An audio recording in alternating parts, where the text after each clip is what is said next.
সম্প্রতি 17ই নভেম্বর আপনারা বাংলাদেশে একটি নাটক মঞ্চস্থ হয়ে গেছে, আপনারা দেখতে পেয়েছেন।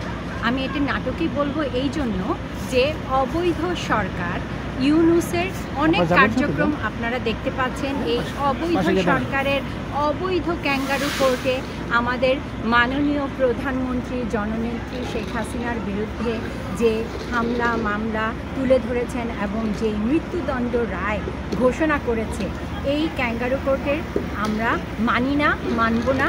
সেজন্যই আমরা এখানে স্টেট ডিপার্টমেন্টে এসে আমরা সম্মিলিতভাবে স্মারকলিপি প্রদান করি এবং সেই স্মারকলিপি অত্যন্ত সার্থকভাবে আমরা প্রদান করি এবং মাননীয় প্রধানমন্ত্রী আমাদের উদ্দেশ্যে ভাষণ দেন এবং জানান।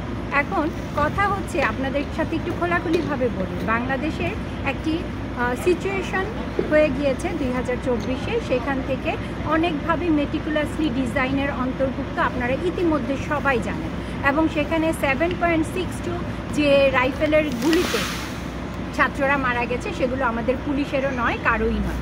তো সেই জায়গায় যদি আমার নেত্রীকে খুনি সাব্যস্ত করে, সেখানে আমি বলবো গ্রামীণ ফোনের মাধ্যমে যে কিস্তি পরিশোধ করছে বাংলার গ্রামের সাধারণ মানুষ, তারা এখন কিস্তি পরিশোধ করতে ব্যর্থ হয়ে গরু চুরি করে সেই গরু বিক্রি করে সেই ঋণ শোধ করছে। তাহলে ডক্টর ইউনূস কি গরু চোর? তো এমনিভাবে আপনারা একটু চিন্তা করুন বিষয়গুলো। আসলে আমাদের গণতন্ত্রের মানসকন্যা জননেত্রী শেখ হাসিনা এবং বাংলাদেশকে কি একটি উচ্চ পর্যায়ে নিয়ে গিয়েছিলেন আপনারা জানেন। এই গণতন্ত্রকে হত্যা করার লক্ষ্যেই তাদের এই ষড়যন্ত্র, তাদের এই অপচেষ্টা। এই মাননীয় প্রধানমন্ত্রীর প্রতি যে রায় তারা ঘোষণা করেছে, তা জনগণের হৃদয়ে যে আঘাত, বজ্রাঘাতের মতো লেগেছে, সেটি আর বলার ভাষা নেই।